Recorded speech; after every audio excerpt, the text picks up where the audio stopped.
What's up, you guys? It's Peter here, and today I want to talk to you about the invisible force that slowly eats away the buying power of your money, and that is inflation. And initially, when you're first starting out, you might not have a full grasp of what it is that inflation does to your money over long periods of time. If you, for instance, put your money in a savings account, and let's say you put in $1,000, and then 20 years later you look at that and you're like, well, the money is safe, it's in a savings account, but actually the buying power of that money will be massively reduced. So we're gonna look in a moment what is happening to the price of goods over years and years, and basically they get generally more expensive. And so your buying power of money gets reduced over time. Let's look at a little example here. If you go to the supermarket today and you buy $1,000 worth of goods today, your cart will be pretty full. Now, let's do that same exercise again in 20 years, and what you'll find is that your supermarket cart will only be about half as full. So what has happened? Why, even though it's the same $1,000, you can only buy half as much? And that is because of inflation. So where can you find out more about inflation? Well, a good source of information is the Bureau of Labor Statistics, and they gather something, or they track something called the CPI, the Consumer Price Index. The Consumer Price Index tracks a range of goods over many years' time. So an example of that could be a loaf of bread, the price of a loaf of bread over the last 20 years. So if you wanted to find out different kinds of products over the last 20 years, you could take a look at that. And as a matter of fact, we will go and do that and watch the graphs and see how they evolve over time in just a moment. So now that we know that inflation really erodes the buying power of your money, what can you do about it? Well, first of all, you can smash that like button. But seriously, what you should do about it is don't just save your money, but actually invest your money. Because the S&P 500 on average over long periods of time returns between 9 and 10% before inflation. So if you take inflation into account, and let's say inflation is 2 to 3%, that means that on average the S&P 500 over long periods of time will return about 6 to 7%. Now the problem is that the return of the S&P 500 isn't a clean, smooth 7%. It comes in spikes and valleys, so it won't be a clean 7%. We'll look at the value of inflation over different periods as well. And what you'll notice is that inflation isn't constant either. Even though right now inflation has been fairly low, it's been, around 2% or so, but there have definitely been times in the past where inflation has gone 5, 6, 7, 8, even 10% or higher. Even negative inflation. So now that we've talked a little bit about inflation, let's actually go and take a look at the graphs. So here you can see the historical inflation rate by year, but it is as measured by the Consumer Price Index. And so notice on the graph here, right, this goes all the way back to about 1914 and it goes currently up to 2020. The other thing is, if we look at the last 20 years or so, then we can kind of see that the inflation, say 3.5%, 4%, 0.09, 27, to 1.74, 150, to 11, 190, so on. So they're under, I'd say under 4%, somewhere between 1 and 4%. So we can sort of figure that as an average, let's say for about 2%, maybe somewhere between 2 and 3%. Now, if we look at other periods in time, right, here these early periods, right, around 1920 and so on, there's like, 20, 18, there's, huge amounts of inflation there. And then here we have 1921, negative inflation. Same thing here, 1930. So again, negative inflation. And then after the war, right, here in 45, 46, again, huge spikes in inflation, 18% inflation, 8% here. So that means that, consumer goods, all these goods that the price index is based off of would be really expensive, right? So, and then low inflation after that. And then here in the 70s, right, we have another spike of inflation. So look at this, right, in the 70s and 80s, right, 12% inflation. So, maybe when your parents were trying to buy a house, the loans that they would get, right, would probably be, at much higher interest rates as well.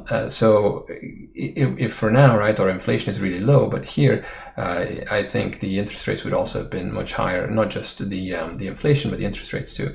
So interesting things to take into account. Notice that over time, the inflation rate goes up, it goes down, and right now, for the last 20 years, we've been in a period of fairly low inflation, 2 to 3%. It's not a lot of inflation. So next, I want to show you how you can sort of compare a single data point.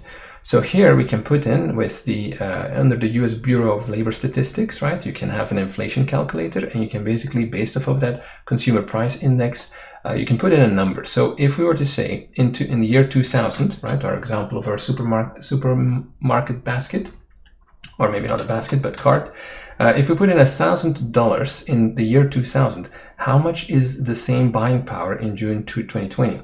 So here we can see this 1,527. That really indicates that nowadays in 2020 you would have to spend $1,500 in order to be able to buy the same amount of goods as back then you would be able to do with $1,000. And this concept is the time value of money. So again, a dollar, a single dollar or $1,000 is worth more in the past than it is today because of inflation. All right, so this is cool. We can use this for various things. Now remember that this won't necessarily be true for all goods, all right? Certain goods will have increased in price much faster than other goods. So in a moment, we're going to check and double check a little bit with this calculator, like certain things will probably have been much more expensive. So here we can see another graph. I like this one. So again, from the Bureau of Labor Statistics, and here we can see the price of different goods. So we've got bananas, we've got bread, chicken, eggs, ground beef, milk, oranges, tomatoes, electricity, gasoline, and utilities. So if we look, for instance, here at the price of bread in June 2000, it's 0.94. And then, about 20 years later, now it's 1.47. So we went from just below $1 to now over almost $1.50. So again, there's that increase in price. And so it kind of creeps up slowly. So you don't really notice it as an individual necessarily, but over time, it definitely has an impact. So if we look at some of the other ones, let's turn on, for instance, chicken here as well. Maybe we can look at the chicken here. Chicken is started at 107, and currently it's up pretty high, 175. We see a little spike here in this last year. Well, that's because of the current situation that is going on, and some meat factories had to close temporarily. So there's definitely, supply and demand, right? So if the supply is a little bit lower, then the price will go up because the demand doesn't necessarily change. We'll see that in other things as well. But for instance, if we look at gasoline, right? So get a bit of a different picture whereby initially gasoline was 160 and now, right, it is back at about $2. So here, this big drop that we had before, right, again, is because of the current sort of situation with the lockdown. So if not a lot of people are driving, well, then the demand just plummets. And so therefore, there's maybe too much supply for the amount of demand, therefore the price will go down. So I find these kind of graphs quite interesting, and you can, play with this. I'll link all of these down below so you can have a look for yourself. But if we turn on, the milk as well, so here we can see this is ground beef. And again, ground beef has that same, spike here at the end as you had with chicken, just because it went up so much during the lockdown. But again, there's an uptrend, right, with a lot of these things. Even, with the bananas, it's maybe a little bit less obvious, but it's still there. So it started at 0.51, right, and it ends at 0.59. So even bananas have gone up per pound slightly over time. All right, so next up, I want to go and have a look at the various sort of groups. So this is a chart by howmuch.net. I'll link that down below as well. And here we can see the different groups and how much they've appreciated. So this is what I'm saying, not everything has appreciated at the same rate. Some things actually have gotten a little cheaper. So the 0%, right, that's sort of where some things have stayed pretty much the same, stagnation. So new cars, household furnishing, apparel, clothing and all, that's basically the same. And here we can see electronics, wireless, computer software, toys and television, that has basically come down in price. Now, on the other side, we have here housing, food, and beverages, right? So that's kind of gone up. And then this is quite interesting, this data point here, average hourly earnings. So everything else is pretty much expenses, like how much do goods cost or services cost. And here we have average hourly earnings. So how much have the hourly earnings increased from about 1998 to 2018. And so you can kind of sort of see, ish about 75% increased. that's different for different earners, right? I mean, if you make a minimum wage versus if you're a high earner, not necessarily everything has increased equally. And then we can kind of go over here to really expensive items. So, medical care services, childcare and nursery schools, college textbooks, and then the things that have really, gotten really expensive, college tuition and fees. I mean, look at this, right? This start at 0 and now we're at like 175% more expensive. So really, college tuition and fees got really expensive. And then lastly here at the top, hospital services. So, this is insane. I mean, to me, this is so high, 220% increase. So that's why a lot of the bankruptcies that are happening for individuals in the US are because of medical debt, just because the cost of a hospital bill is just so high. So definitely interesting insight into how different things appreciate or, become more expensive or more affordable over the years. So let's go to the next one. And here I'm going to look at houses in particular. So I thought this one is a good graph. Investopedia is a great website to learn more and gain more insights, by the way, on finances. And I'm going to go and have a look at 20 years ago. So about, around the year 2000, we can see here, I don't know if it's visible that well, but it's about $200,000 worth of house. So the average sale of houses sold in the average sale price, right? So it's about 200,000 in the year 2000. And then now, today, 2020, right, we can see 384. So it's about, it's not quite double, but, close enough. So one of the things I want to do, just for the heck of it, is we know it's about 200,000 starting and it's 384 ending. So let's push that into our inflation calculator and see if we get the same value. So if we put in over here about 200,000, right, and say calculate, right, this is stating 305,000, right? But we saw that before here, we're actually ending at 384. So where's that additional $84,000 difference coming from?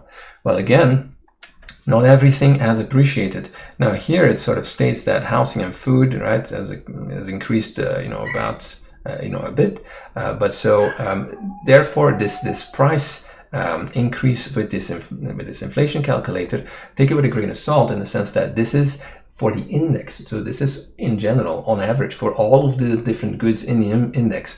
But if your houses have appreciated faster than the index, well, then it won't necessarily be true that this 200,000 represents now 300,000, right? So anyway, so that's interesting. We can see the same thing over here with the Freddie Mac. This is the home index, so the house price index as well. And it's good to have multiple sources to sort of verify that things are indeed happening the way I sort of think they are. So if we look at the year 2000, then we can see that this price index is about 94 or so, and then now today, right, again it's about 200, so it's 199, so it's about doubled. So over 20 years time. So again, if you have a home or so, then it will have appreciated quite significantly. So other things we can take a look at briefly is how the S&P 500 has increased over the last 20 years. So here we can kind of, can go to Google Finance, look for the S&P 500 index, and then look for, the year 2000 till about now-ish. And we can see it's been increasing by about 126%, right? So that's a period of 20 years. Now, if you choose it, like here from 2000, whatever, 2003, 2004, or let's say, somewhere around that, you will have a different result. So you have to be careful with just sort of cherry picking a range because you might get different results, right? But at the same time, still, it's a great way, sort of measuring, right? Sort of, between the starting point and the end point, how much, money would have increased if you would have put it in the market. So in a moment, we're going to put into a spreadsheet the comparison between if you leave it in savings and inflation will erode it away, and also if you invest it instead in the market as well. So before we get into inflation a little bit and into S&P 500 returns, because even here you can kind of sort of see there's like little ups and downs. So let's just have a look at the S&P 500 historical annual returns, because if I'm saying that the S&P 500 returns, for instance over here, right, historically annualized average return of around 10% since its inception through 2019. So okay, but that 10%, that is not taking inflation into account. So that doesn't really, inception, through 2019, yeah. So it started dating back to the 1920s, and it basically, you know, all the way to 2019. So if we look over here, you see the returns of the S&P 500. It's not like 7% on average, quite the opposite. It's more like, you know, it goes up 27%, so those are the spikes, and then it drops again, you know, negative 1.5, negative 6. Here in 2000s, we have negative 23. Here on before the 2000, in the late 90s, we've got up 20%, right? So 26% up. So that's why I'm saying on average, you know, 7% or on average 10%. Now, what's the difference? The average 10% will be before inflation and 7% will be after inflation. So let's go to our spreadsheet now and model this a little bit. So what I've done here is I've made a little preview spreadsheet where I've put in $1,000 as a starting amount, and then we set our inflation rate to 0.02. And if you wanted to, you could go and find historical inflation rates and sort of, you know, plug them in there.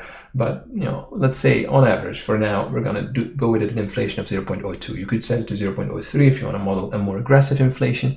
And what will ultimately happen is, you know, that inflation is reducing the buying power. So what I want to see is how much actual money would I have left at the end of the month, but represented in current day value, right? So that basically means we're going to need to subtract from our original amount over here the inflation amount in dollars. So, you know, inflation rate of 0.02 on 1,000 is about $20, right? So if we say, okay, subtract from 1,000 $20, we're seeing over here B2 minus D2, we're going to be left with $980 in terms of buying power. Even though the number numerically would still sort of be $1,000, we're actually looking at the buying power of 980.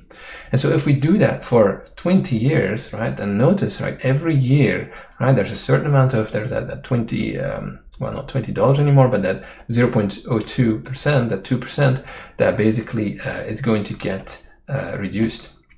And so at the end of it, after 20 years, we're left with about 668. So notice that our buying power, where we were originally 100%, is now down to 66%. So that, you know, is quite significant, because initially if you think, oh, I'm going to be saving my money in the bank, and then 20 years later, your buying power is only 66%, even though numerically the value $1,000 will still be numerically $1,000, but the buying power will have reduced, right? So that there's only 60% or 66% of the original buying power. So what can you do about that, right? Well, this is where investing comes in. This scenario is if you're just doing saving and your money doesn't increase, right? So if we go to the next one here, investing and inflation. So what I've done here is same graph initially, at least, where we have the inflation, right, or 0.02, and then we have the inflation amount in dollars. So here we see 1,000 minus $20 again, but we're also investing in the S&P 500 before the inflation. So here I've got 0.09, and the 0.09 is going to be, you know, you could say 10%, 9%, so 9% is fine. So this will be money that we're going to be adding to our original dollar amount. So we're going to subtract the inflation amount in dollars, and we're going to add here the investing S&P 500 in dollars. So that means $20 goes down, $90 goes up, and we're left with about 1,070, which is, if you remember, that's about 7%, right? Because really it's minus 2% and positive 9%. So you can calculate it like this, or you could calculate it in one go, where instead of subtracting the inflation like this, you literally just lower the rate of return so that it's more closer to 0.06, 0.07, and then you will have the numerical value as if inflation was taken into account. So now we basically do the same thing, and what can we see here? After 20 years, we end up with $3,870, and our buying power is now about 386% of what our original $1,000 was like. And so this truly, is the message that I hope you can take away from this. And that means that you should be investing. You should really try to make sure that your money is working for you, because if it isn't and it's just sitting in a savings account, then inflation will simply eat away the buying power of your money. All right, so hopefully here we can see I've in the blue graph I've shown the invested amount, right? So basically end of year amount if we're investing it, and in the red, right, we can show the end of year amount if you simply save it. So that basically starts to go down over time, whereas otherwise the investments are starting to go up. So hopefully that gives you a good insight into how to handle that. All right. back to the other side. I hope you enjoyed this video. Please like and subscribe and smash that notification bell for the YouTube algorithm. And I will see you in the next video. Take care. Bye-bye.